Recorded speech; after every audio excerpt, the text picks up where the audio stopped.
Capítulo 10. Mis labios temblaron al abrirse y mi respiración se aceleró. Enola, me llamo Enola Holmes, me oí decir.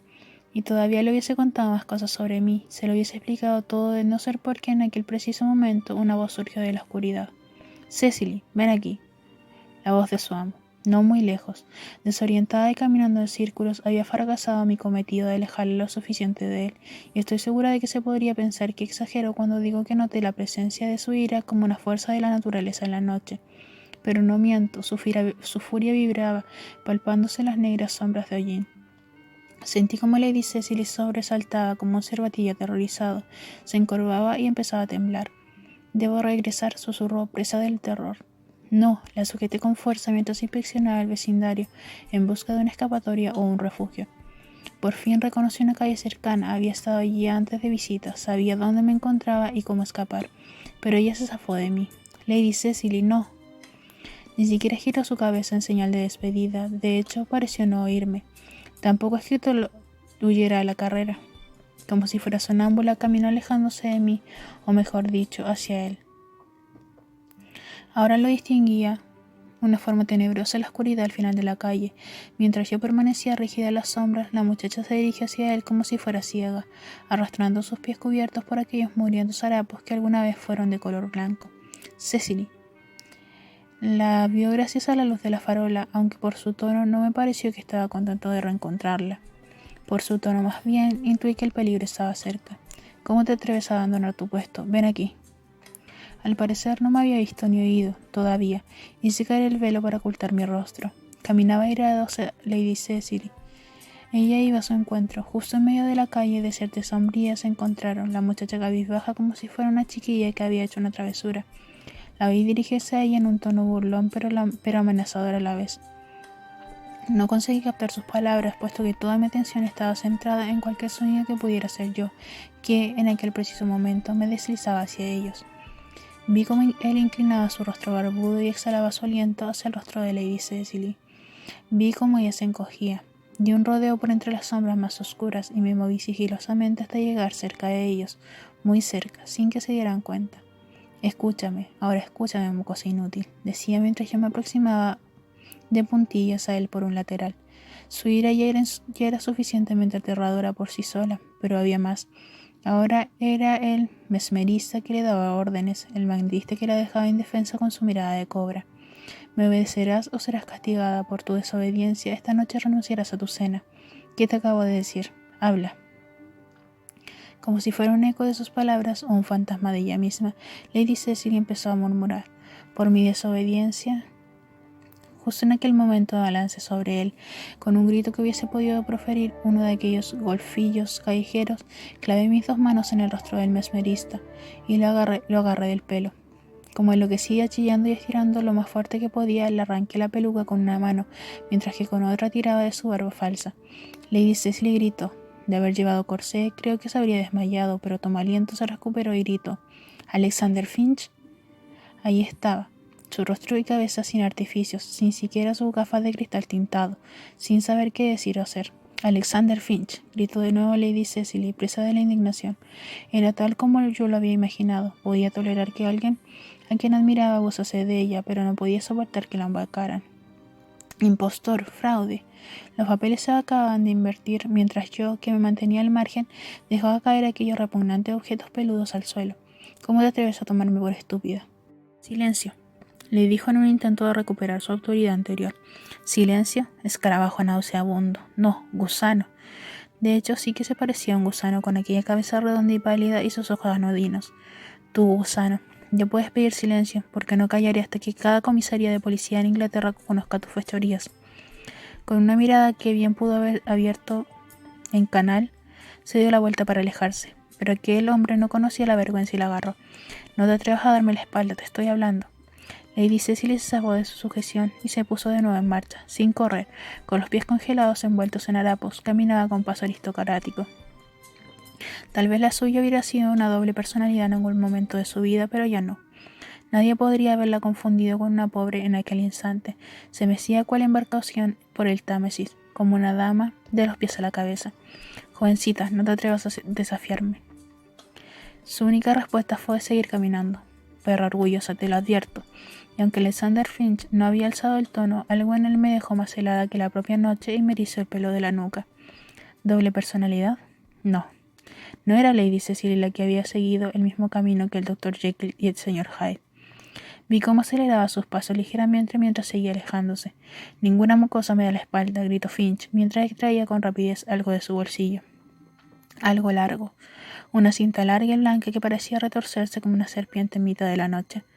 Una cosa es sospecharlo o incluso tener el presentimiento, y otra muy diferente es verlo con tus propios ojos. El miedo que sentí ante aquella visión me dejó paralizada durante un instante, después del cual solo pude gritar «¡No!» y abalanzarme sobre él para tratar de detenerlo, pero con ningún resultado. Finch simplemente me dio un tortazo con el dorso de su puño y me mandó volando hacia un lado, tras lo cual dejó de prestarme atención. Tal vez recordó cómo vi aterrorizada en nuestro encuentro nocturno y esperaba que me comportara de igual modo. Tal vez pensó que las mujeres no podían hacer otra cosa excepto gritar, desmayarse o escapar. Tal vez, sumido en aquella rabia asesina, no pensó nada. Su golpe me hizo caer sobre los adoquines, donde me quedé tumbada sin aliento, paralizada durante unos segundos e inmóvil. Pero podía ver. Vi como aquel villano enloquecido, cual animal de rapiña, se lanzaba en picado sobre Lady Cecily, abalanzándose desde atrás, lanzando el garrote por encima de su cabeza y lo tensó. El rostro de Lady Cecily se retorció. Sus ojos se elevaron hacia el cielo. Sus manos volaron hacia el cuello, clavándose en aquel feroz objeto opresivo que no podía ver, que se constreñía para cortar su vida, igual que mis manos habían hecho aquella horrible noche cuando... En aquel instante de estupefacción, jadeando y recordando, comprendí qué significaba teñirse de todo de rojo por la ira. La noche se tiñó de esa tonalidad ante mis ojos.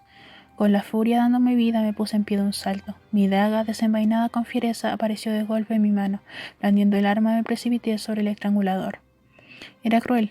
No tenía motivos para esclavizarla, excepto su gusto por los juegos de poder. Tenía tampoco alguna razón para atacarme, para estrangularme hasta dejarme sin sentido, casi muerta antes de que, a lo mejor tal vez por una simple interrupción casual, se detuviera para deleitarse en vano para observar mi rostro. Gusano, grité, tú, rata de cloaca, repulsivo y asqueroso. Mi maldita vocación aristocrática no me permitió encontrar un calificativo lo suficientemente infame para nombrar a aquel despreciable villano mientras le clavaba el cuchillo. Mientras le hundía en el músculo fornido de su brazo, no en su corazón, no era mi intención matar, ni siquiera a un monstruo como aquel. Con un grito ronco dejó su vil juguete asesino. Lady Cecily se desplomó contra los adoquines. Creo que Alexander se giró para enfrentarse a mí, con las manos levantadas para evitar mis embestidas, pero no pude asegurarlo. Solo recuerdo que lo apuñalé de nuevo en el brazo o en el hombro, y una vez y otra vez, ofuscada por la niebla de furia teñida de sangre. No sé cuántas veces lo alcancé, o si lo hice bien, o qué palabras vociferaba, o si intentó arrebatarme el cuchillo hasta que me di cuenta de que estaba dando golpes en el aire. Parpadeé y escuché sus pasos apresurados. Con la visión ya clara, vi cómo iba agarrándose el brazo. Los adoquines estaban salpicados de sangre, y en mitad de la calle estaba Lady Cecily desplomada entre harapos, blanca e inmóvil. Oh Dios, la noche de mi ataque. Yo llevaba un cuello alto de ballenas que había sido mi salvación, pero ya no llevaba ninguno. Estaba tendida como si estuviera muerta. No, por favor, suspiré mientras empezaba a temblar. La ira dio paso al miedo. Mi mano tembló cuando, sin ser consciente, devolví la daga llena de sangre a su escondite en mi pecho. Por favor. Rogué a la noche, mientras me arrodillaba al lado de Lady Cecily y comprobaba la intensidad con que el garrote había mordido su delicado cuello. Mis malditas manos temblaban tanto que apenas podía agarrar aquella cosa repugnante. Necesité varios horribles minutos para conseguir retirarlo. Desesperada busqué en su garganta el movimiento de su respiración, en su muñeca su pulso. Creí notar algo tal vez, pero me sacudía de tal manera que no podía asegurarlo. Ayuda, necesitaba ayuda para la dama. Y por una extraña razón, tal vez incluso providencial casualidad, sabía dónde podía encontrarla. Al alcance de mi mano. Cargué el cuerpo flácido de la dama en mis brazos y me puse en pie, caminando por torpeza hasta una modesta consulta residencia cercana. Aunque evidentemente estaba cerrada a cal y canto, en aquel momento, pues era de noche, subí a trompicones los blancos escalones de piedra hasta la puerta, donde me apoyé y, liberando una mano del peso de la joven, utilicé el llamador de cobre con las fuerzas que me quedaban. Continué golpeándolo frenéticamente hasta que la puerta se abrió. Cargado aún con la dama herida, me tambaleé hacia el interior del vestíbulo. Solo pude ver de reojo a la sorprendida sirvienta que me había dejado pasar, puesto que mis ojos llenos de pánico se fijaron directamente en el de igual modo sobresaltado caballero que emergía de la biblioteca con una copa en mano, el doctor Watson. Traté de decirle algo, pero me quedé sin habla porque justo al lado del amable doctor apareció su amigo e invitado de aquella noche, mi hermano Sherlock Holmes. Capítulo 17. Afortunadamente hubiese resultado difícil reaccionar, con más pánico del que había manifestado, en mis modales agitados, pues mi rostro seguía oculto tras el denso velo negro. Y afortunadamente la intención de Sherlock Holmes, al igual que la del Dr. Watson, se centró completamente en la muchacha flácida y probablemente sin vida reclinada sobre mí. Dios mío, Watson se acercó a grandes zancadas y tomó el brazo de Lady Cecily, como si estuviera meciendo a un bebé. Casi corriendo la llevó hacia el carro y la luz de la biblioteca. ¿Respira?, preguntó mi hermano, que había ido tras él. Apenas. Entonces estaba viva. Al escucharlo, un peso enorme se desvaneció de mi interior y me sentí de repente mareada, como si mi cuerpo no pesara y estuviese flotando. El doctor Watson tumbó a la dama encima de un sofá de piel y palpó sus muñecas con sus dedos expertos. Su pulso es débil, Brandy Holmes. Mi hermano ya estaba de camino del decantador, dándome la espalda. La sirvienta permaneció a cierta distancia de mí, apoyada en el pilar de la barandilla de la escalera como si fuera a desmayarse. En aquel momento hubiese podido simplemente dar la vuelta, dirigirme a la puerta y escabullirme en la oscuridad. Sabía que debía hacerlo. No había razón para permanecer allí. Lady Cecily recibiría los mejores cuidados, y todo indicaba que debía irme. La atención del Dr. Watson podía desviarse hacia mí o a la de su amigo, que podría reconocerme. Es más, en cualquier momento Lady Cecily podría recobrar el aliento y decir mi nombre. ¡Qué tonta de mí! La había revelado. Todo en mi ser me decía que debía huir. Sin embargo, con una enorme polilla negra traída por la llama de una vela, me adentré en la habitación donde estaban los demás, donde estaba mi hermano, donde estaba la chica que quería que fuera mi amiga, y donde estaba el paternal Dr. Watson. ¿Qué tipo de bruto estrangularía a una mendiga?, exclamó Watson, arrodillándose al lado de su paciente mientras retiraba la cuerda de su cuello. Rose, avisa a la policía, dijo hacia el vestíbulo. Rose, como bien supuse, era la sirvienta, que podía sentirse indispuesta para responder, o tal vez no. Holmes, que estaba en aquel momento al lado de Watson con el brandy, dijo: «No es ninguna mendiga, fíjate en sus dientes. Han recibido los cuidados adecuados desde que nació». Watson admiró el brandy sin responder. «Fíjate en su piel, sus rasgos. Nuestra huésped es una dama. Si es así, ¿qué se supone que hace ataviada con estos?» «Ciertamente», interrumpió mi arrogante hermano, «aquí se esconde un misterio». Como un halcón se volvió hacia la puerta de la biblioteca, hacia donde yo estaba, quizás a menos de 3 metros de él. Sus ojos grises de acero se clavaron en mi sucio manto y sus cejas se alzaron súbitamente. ¿Eso es sangre? Supongo que, a la luz de una vela, era difícil decir que eran aquellas manchas húmedas en mi oscura ropa cubierta de sangre. ¿Sangre? Watson levantó su mirada para ver de qué estaba hablando. Holmes, y al hacerlo, también clavó sus ojos en mí y se levantó repentinamente. «Señora, ¿está usted herida?» De hecho, sí lo estaba. Alexander Finch me había golpeado en la cara, causándome uno que otro moratón, y me dolía. Pero negué con la cabeza velada para indicar lo contrario. De nuevo pude haber escapado en aquel preciso momento. Debí haber escapado, pero algún deseo pernicioso me mantuvo en el lugar. «¿Por qué no habla?», preguntó el Dr. Watson. «Según he oído, la hermana de las calles es muda», respondió Holmes a su amigo sin tan siquiera mirarlo. Sus ojos grises permanecieron clavados en mí, como si así pudiera atravesar el velo. «O quizás esté herida y conmocionada», dijo el Dr. Watson. «De hecho, eso parece ser sangre y es bastante en cantidades». «Nos faltan datos para llegar a cualquier conclusión», respondió Holmes mientras se acercaba a mí para investigar. Con un movimiento rápido saqué la daga. Mi hermano se paró en seco, tal vez a 2 metros de mí. Todo pareció detenerse en aquel momento, mientras yo los amenazaba con aquella hoja de acero afilado. Incluso el tic-tac del reloj pareció interrumpirse. Recuerdo una calma total, un silencio absoluto. Un velo rojo cubría la punta plateada del cuchillo. El silencio se prolongó hasta que Watson, con una voz que demostraba cierta tensión, lo rompió. «Creo que no es su sangre, Holmes». «Entonces me encantaría saber de quién es», murmuró el gran detective. A continuación me tendió las manos en un gesto pacífico pero a la vez de reproche, y con un tono que podía ser de protesta o de convicción se dirigió a mí. «Mi querida hermana». Su querida hermana. Qué efecto tan extraño causaban en mí aquellas palabras. «No seas condescendiente conmigo.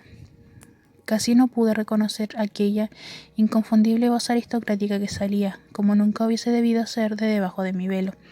No necesito ayuda de ningún tipo, en cambio Lady Cecily. Señalé con un gesto brusco de mi arma a la chica que permanecía inconsciente en el sofá. La hija de Sir Eustace Alastair requiere más cuidados de los que yo puedo proporcionarle. Algo que tal vez jamás recibiría, al menos en lo que se refería a su alienación psíquica o a su otro yo secreto y zurdo, pero si la policía ya estaba en camino no había tiempo para explicaciones aquí, sí que continué. El villano que la estranguló, con una voz cristalina resquebrajada por la incredulidad, supongo mi hermano me interrumpió. ¿Enola? Su rostro se volvió tan afilado y blanco como un delicado relieve de mármol. No hables, escucha. No había tiempo para melodramas, tenía que acabar lo que estaba diciendo. Por favor, presta atención a lo que te estoy contando. El estrangulador es Alexander Finch, un joven que logró trabar amistad con la dama y que desde entonces ha estado sometiéndola a las técnicas de mesmerismo y manteniéndola secuestrada. Se hace pasar por un jactancioso orador llamado Cameron Shaw. Hallará su disfraz en la calle y probablemente lo encuentres en la consulta de algún cirujano o un hospital, con las marcas de mi cuchillo en su cuerpo.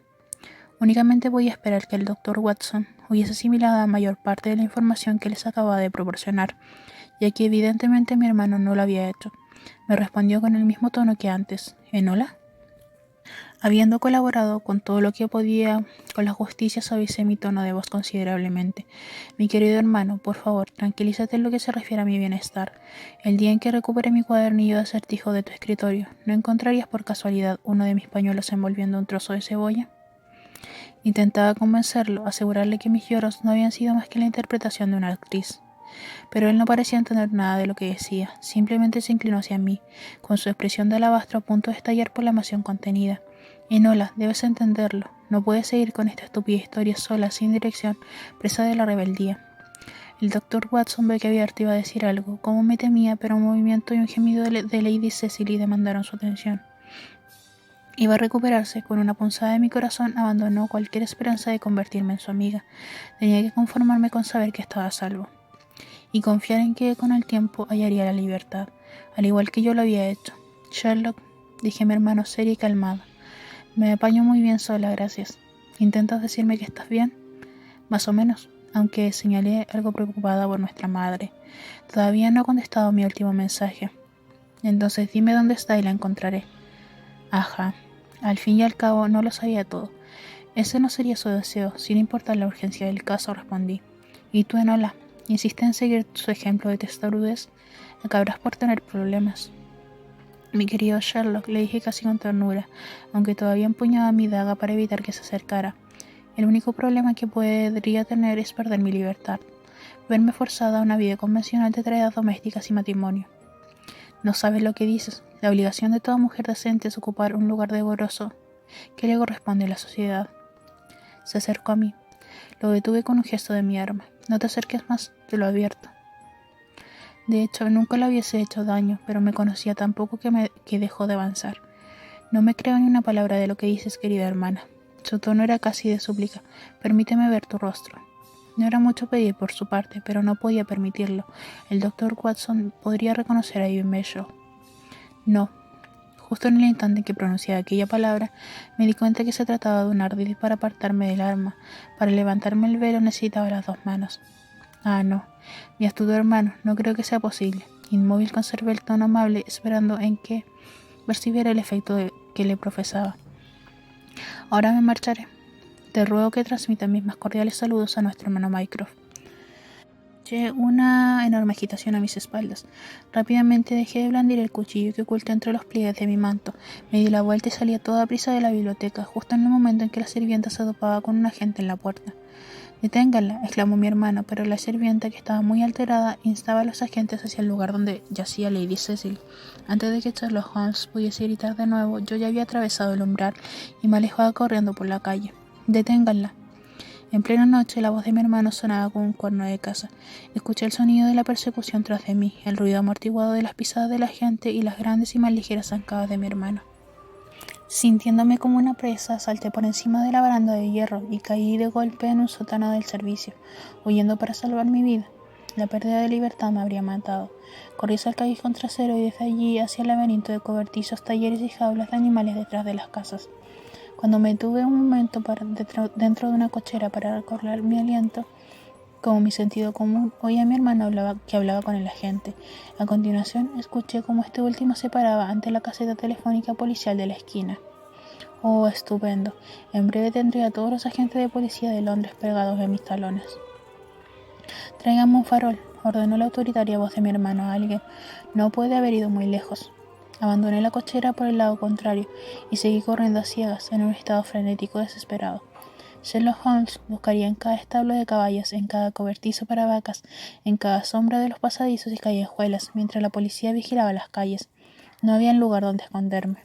El negro manto, la capucha y el velo, el hábito, me señalaban. En aquel momento, en el futuro, tenía que deshacerme de ellos. Pero ¿y entonces qué? ¿Regresar a casa corriendo en ropa interior de franela roja? Para poder cambiarme mi apariencia y esquivar a mis persecutores necesitaba un refugio. Pero ¿a dónde podía ir si toda la voluntad de los hombres estaba contra mí y toda la voluntad de las mujeres estaba en manos de los hombres? Había elegido no aceptar el destino guardado para otras muchachas. ¿Significaba aquello que siempre sería así? Correr, esconderse, esquivar, disfrazarse, en ola sola. No me permití responder aquella pregunta y me obligué a pensar en lo que haría en los próximos instantes, en que estaba a punto de llegar a una vía pública empedrada. La atravesé como un rayo y al hacerlo reconocí el lugar, Baker Street, por supuesto. Mis pies, en apariencia más inteligentes que mi cabeza, me habían llevado hasta el último sitio en el que mi hermano probablemente no me buscaría. Con las energías renovadas gracias a la esperanza, me apresuré hacia el número 221 y me encaramé rápidamente hacia la parte trasera de la casa. En el pequeño patio, tal como había advertido en mi visita previa, había un solo árbol de la agradecida y protuberante familia conocida como plátano de sombra londinense. Me encaramé con rapidez y sin problemas por su excelente tronco, y luego solo tuve que maniobrar ligeramente para trepar hasta el tejado de la parte del porche de la cocina. Justo en el momento preciso, cuando me senté jadeante, pasaron por Baker Street 2 agentes, cada uno por una acera diciéndose: «Dice el sargento que la chica lleva un traje de monja». «Sí, con un cuchillo por lo que he oído, y no entiende razones», contestó el otro. «Es difícil de creer, pero dicen que es peligroso». «La histeria», dijo sabiamente el otro, «una aflicción común de las de su sexo». Me pregunté si aquello era lo que Sherlock opinaba de mí, poco racional e histérica. Sí, probablemente lo pensara. Después de quitarme las botas, con el fin de no hacer tanto ruido, caminé lentamente sobre el tejado hacia la ventana, que juzgué sería la habitación de mi hermano. Traté de abrirla con suavidad y no dio problemas. Como esperaba, no estaba trabada. Mi hermano era, al fin y al cabo, el hijo de mi madre y por lo tanto dormía de forma saludable, dejando que el aire fresco de la noche penetrara en su alcoba. Me deslicé hacia el interior y cerré la ventana detrás de mí, ansiosa por inspeccionar su armario en busca de algo que ponerme. Sabía que tenía muchos disfraces, incluso en alguna otra ocasión se había hecho pasear por una anciana. Una falda, un chal y un sombrero bastarían. Después descansaría hasta oír cómo se abría la puerta del piso inferior. En ese momento me escabulliría de la misma manera que había entrado. Sabía que no podía volver a disfrazarme de nuevo de la hermana de la caridad. Me preguntaba si todavía era seguro continuar disfrazándome de Ivy Mitchell. Tal vez no. Holmes y Watson con toda seguridad comentarían los acontecimientos de la noche, y Watson podía explicar a su amigo la visita al Dr. Ragustin. Me pregunté si volvería a ver a Lady Cecily. Probablemente no. La única manera en que podía conservar mi libertad y no correr peligro era quedarme como mi nombre me ordenaba, en ola, sola. Mientras colocaba nueva leña en el lugar de Baker Street 221, sentí el dolor de todo lo que aquello suponía, aunque también encontré un poco de consuelo, tanto si lo sabía como si no, y tanto si me gustaba como si no. Mi hermano Sherlock me ofrecía el tipo de amparo que daba a las familias, me estaba proporcionando refugio. Aún en el frío invierno, febrero de 1889, está amaneciendo y el gran detective sube las escaleras hacia su habitación con pasos pesados debido al cansancio y la frustración provocados por las horas pasadas buscando a una mariposa negra que se había posado durante unos instantes en su mano, antes de desvanecerse en la noche, antes de formarse como un fantasma. Pero su hermana no es ningún maldito fantasma, es una mera chiquilla con una figura delgada como un palo de escoba, sin alas, y es imposible que haya desaparecido de la faz empedrada de Londres. ¿A dónde podía haber ido? ¿Y por qué no había podido encontrarla? Cabizbajo y con los hombros caídos por el peso del fracaso, el detective entra en su habitación y cierra la puerta tras de él. Qué extraño, la temperatura de la estancia es agradable, como si alguien hubiese mantenido el fuego encendido toda la noche, pero eso no puede ser. Aunque así es, al mirar hacia la chimenea ve las llamas que brincan alegremente y de repente todo su ser se pone en estado de alerta. ¿Qué intruso había entrado allí? Pero incluso cuando sube el gas de los candiles para mirar a su alrededor, ya lo sospecha. De hecho, antes de tener prueba alguna, ya lo sabe, y siente una desazón tan afilada como la hoja de un estilete apuñalándole el corazón. Aprieta sus puños para evitar proferir una maldición. Entre las llamas observa una cantidad considerable de tela negra quemada, sin duda el hábito de una monja, en el pasado. Confía en que también faltarán algunas de sus prendas de camuflaje. Su astuta hermana ha escapado después de pasar la noche oculta en sus propios aposentos, el único lugar en el que no se le ocurre buscar. Menuda cara dura, murmura entre dientes al borde del ataque de nervios. Qué insolencia, qué descaro, qué total y absoluto atrevimiento el suyo. Sin embargo, mientras contempla las señales de que, una vez más, su hermana ha sido más lista que él, sus manos y su boca se relajan, sus finos labios se torcen en una sonrisa y empieza a reír, de corazón y casi con alegría. El siguiente mensaje aparece en la sección de anuncios personales del Paul Cassette y de otros periódicos. Atención mi crisantemo, la octava letra de la inocencia, la segunda letra del amor, la cuarta letra de la fidelidad, de nuevo la segunda letra del amor, la octava letra de la despedida, la tercera letra del recuerdo, la quinta letra de la pureza, la tercera letra de la inocencia, la cuarta letra de la fidelidad, la segunda letra del recuerdo y la tercera letra del recuerdo de nuevo. ¿Y tú? Tu Ivy. La emisora juzga seguro el código que se refiere de forma bastante cándida a la margarita, el no me olvides, la hiedra, el guisante de color, los pensamientos, el lirio, y lo cree así porque en escritorio de su querido adversario, su propio hermano, ha podido ver un papel con unas anotaciones confusas. Inocencia, pureza, recuerdo, fidelidad, amor verdadero, despedida, C-U-E-I-A o signo de interrogación. Sorprendentemente, el gran detective no ha podido descifrar este código en particular, que a la muchacha le parece el más fácil, porque si lo hubiese entendido, no estaría ya pisándole los talones a los gitanos, en lugar de estar holgazaneando en Londres. Así que envía un mensaje, todo en orden, puesto que sospecha y espera que sus sospechas sean correctas, el motivo por el que su madre no se ha puesto en contacto con ella. El gabinete del Dr. Ragostin, perditoriano científico, está cerrado hasta nuevo aviso, es decir, hasta que el Dr. Ragostin decida si es seguro continuar. Desearía poder pasar su actual tiempo libre ayudando a los pobres de las calles del East, pero sabe quién estará observando, esperándola, incluso durante las horas de luz. Así que hasta que su rostro moratado se cure y también hasta decidir qué va a hacer, se queda en su alojamiento. Los periódicos no mencionan nada sobre Lady Cecily, puesto que el asunto se ha silenciado convenientemente. Sobre Alexander Finch solo aparecen unas pocas líneas en la lista de casos criminales pendientes, en donde se comunica su arresto por agresión con intento de asesinato. Sin embargo, los periódicos no están enteramente vacíos de cuestiones de interés. En unos pocos días, el siguiente insólito mensaje aparece en las columnas de la agonía del Times, The Morning Post, The Evening Standard, de hecho de todos los periódicos diarios. Para E.H., por favor entra en razón. Por el honor de la familia, prométenos amnistía. No habrá preguntas. Por favor, contáctanos. S.H. y M.H. No pasa mucho tiempo antes de que la lectora a la que va dirigido escriba una respuesta y la publique en The Times, etc. Al día siguiente aparece. Para S.H. y M.H. Bobadas. E.H. Si la obligación de cualquier mujer decente es ocupar su lugar correspondiente en la sociedad, matrimonio y hogar, además de lecciones de canto y piano en el salón, esta casi mujer en particular prefiere ser indecente, o propiamente hablando, una deshonra para su familia. Unos días después se encuentra este mensaje interesante en los anuncios personales del Paul Cassette. ATLAAZEBAC NOCSAIRD NET NAMETE UQAIBASERADERNEADEUP SEUQALAAT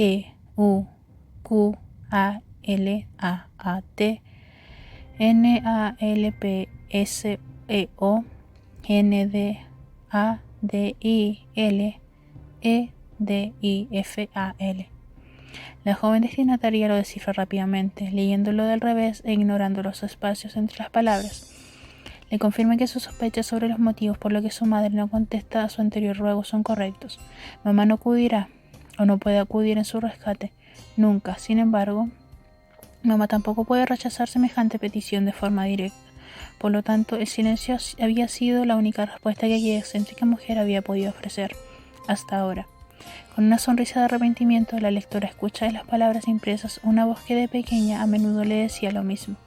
La fidelidad no es planta a la que se pueda enredar. Sabía que te mantendrías con cabeza alta. En otras palabras, hija, sabes que te apañarás muy bien sola. ¿Está todo en orden? No, soy una mentirosa, nada está bien en absoluto. Sin embargo, la chica cuyo nombre sonora la soledad decide que lo estará.